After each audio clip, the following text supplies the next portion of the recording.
Hello everyone, I am Dr. Anamya and I practice pediatric dentistry at my clinic in Mumbai.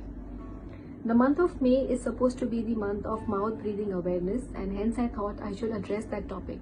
It is one of the commonest things that I see in my practice very regularly. That's because it goes quite unnoticed by parents for a very long time.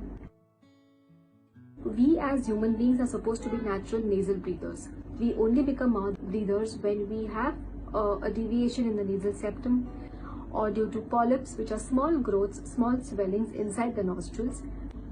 Another thing that commonly causes us to be mouth breathers is the large size of tonsils. When a child has large tonsils, the child will commonly complain of sore throat. So that is one of your signs to understand that possibly that can further up lead to mouth breathing. When a child is a nasal breather, there is proper placement of the tongue, which is behind the upper front two teeth through the day and through the night, which automatically causes proper development of the face, proper vertical and horizontal development. The muscles of the face, which is the cheek muscles, the chin muscles and the tongue, function normally, helping in the proper development of the face and jaws. When the jaws grow normally, automatically it has sufficient space for accommodating all the permanent teeth. Less chances of crooked teeth or malaligned teeth, less chances of decay, because the teeth, when they are well aligned, they are automatically self-cleansing. At the same time, nasal breathing helps to enlarge the lung capacity. In the present times, we have all heard about the importance of nitric oxide for immunity. Nitric oxide is only produced through nasal breathing.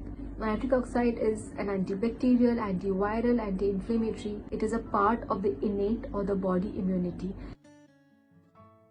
First thing is, you should not be able to hear your child breathe when they are sleeping. They should be silent breathers.